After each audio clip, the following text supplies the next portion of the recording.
Hello and welcome my dear viewers. आज का जो टॉपिक है वो बहुत इंटरेस्टिंग होने वाला है। सो वीडियो बिना स्किप किए लास्ट तक जरूर देखिएगा, because after this we have some more videos which will be very important. क्योंकि आज हम inequalities in a triangle start करेंगे। अब इनइक्वलिटीज होता क्या है? टिल नाउ हम इक्वलिटीज देखे हैं कि कोई भी दो क्वांटिटी इक्वल होता है तो ये जानते हैं क्या होता है। अब सपोज दो क्वांटिटी इक्वल नहीं है, दैट मीन सपोज यहाँ पे दो क्वांटिटी लिए हैं x and y, they are not equal. अब अगर ये दोनों इक्वल नहीं है देन दो कंडीशन होता है जब इक्वल नहीं होता है। That means either x greater than y और x less than y. This sign is known as greater than sign and this sign is known as less than sign. So x greater than y, that means x y से greater है, that means यहाँ पे x greater है y less है, और x less than y, that means x का value y से छोटा है। तो ये होता है inequality, that means either greater than or less than. अब ये टॉपिक हमारा ट्राइंगल चैप्टर में कैसे एप्लीकेबल होता है ये आज हम देखेंगे। तो इसके लिए हमारा कुछ थ्योरम्स है, तो पहले ये थ्योरम्स देखना होगा। सो टोटल 4 थ्योरम्स है, तो स्टार्ट करते हैं first theorem. So let's go to the theorem number 1।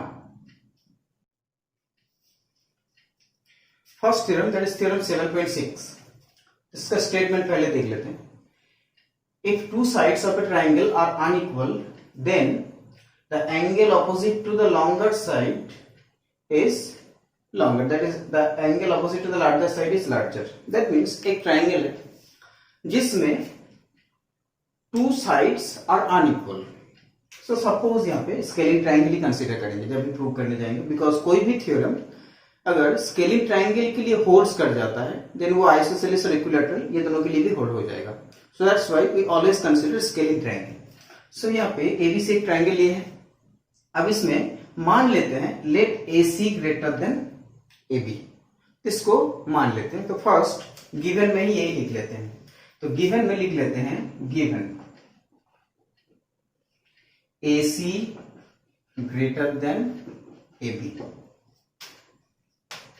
Okay, that means A C यहां पे लार्जेस्ट साइड है और ए बी स्मॉलेस्ट है।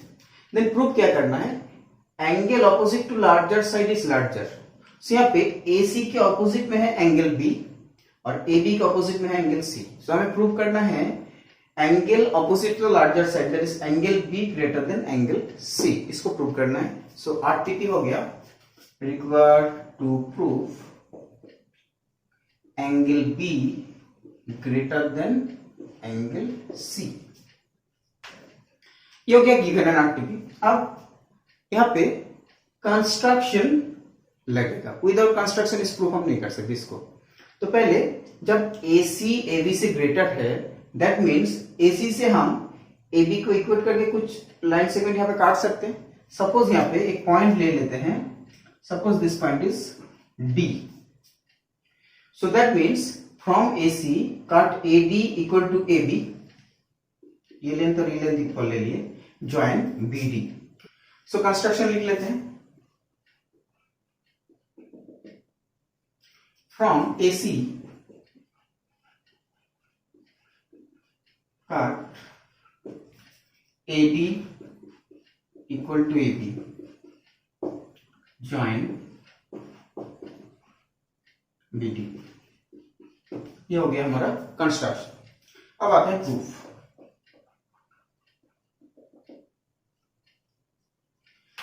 फर्स्ट इन ट्राइंगल ABD, ये एक आइसोसेलेस ट्राइंगल हो गया because in triangle ABD, AB equal to AD, so ये एंगल और ये एंगल इक्वल हो जाएगा। Suppose this angle is 1 and this angle is 2. So in triangle ABD we have AB equal to AD, because यहाँ पे construction कर चुके हैं AB equal to AD, ये कंस्ट्रक्शन था। Therefore angle 1 equal to angle 2, number 1. Okay. Now we know the exterior angle property of triangle. Exterior angle property of triangle क्या होता है? In any triangle, exterior angle is equal to sum of two opposite interior angles. So suppose हम BCD triangle को consider करेंगे. अब BCD triangle के लिए ये हो गया एक्सटीरियर, तो ऑपोजिट इंटीरियर हो जाएगा ये और ये. That means suppose this angle is 3 and this angle is 4. So in triangle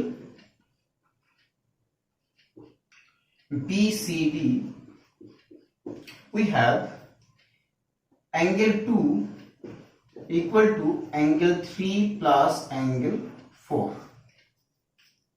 Because यहाँ पे एंगल 2 हो गया एक्सटीरियर, बिकॉज यहाँ पे CD साइड ए तक प्रोड्यूस हुआ है, तो ये हो गया एक्सटीरियर एंगल.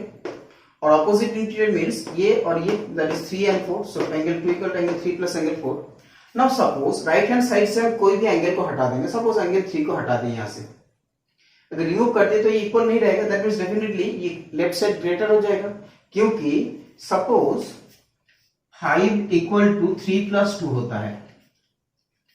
अब अगर यहां से हम 3 को हटा दिए, 3 हम सपोज रिमूव कर दिए, तो यहाँ पे 5 इधर 2 रह गया, तो डेफिनेटली ये ग्रेटर हो जाएगा रिलेशन.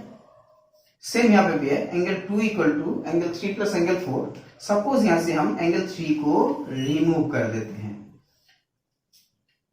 अगर एंगल 3 को यहां से रिमूव कर देंगे तो यहाँ पे बचेगा क्या?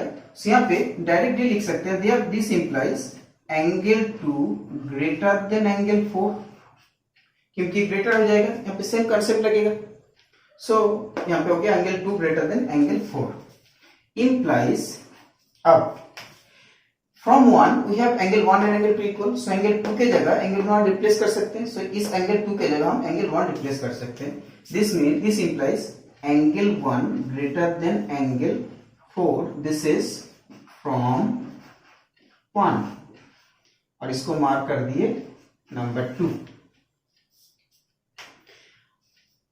यहां तक हो गया. अब angle 1 plus angle 3 equal to angle B है. सो डेफिनेटली एंगल बी जो है एंगल 1 और एंगल 3 दोनों से ग्रेटर है, क्योंकि angle 1 is part of angle B. So also angle B is greater than angle 1.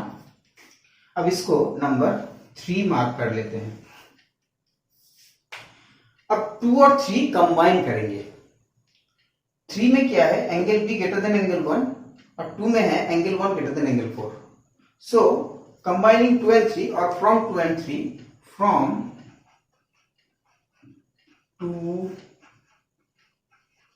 and 3 we get angle B greater than angle 1 and angle 1 greater than angle 4. So यहाँ पे लिख सकते हैं greater than angle 4.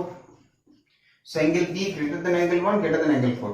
So direct we can write angle B greater than angle 4. This implies angle B greater than angle 4. अब when angle B greater than angle 4, so angle B ये पूरा angle हो गया और angle 4 ये हो गया angle. So we can write therefore angle B is greater than angle C. यही तो प्रूव करना था, क्योंकि रिक्वायर्ड प्रूफ में ही लिखे थे angle B greater than angle C. So angle B angle C से greater प्रूव हो गया. So in this way we need to prove this one. So यहाँ पे ये जो inequality concept है ये बहुत important है. Video. Hope you have enjoyed this video a lot.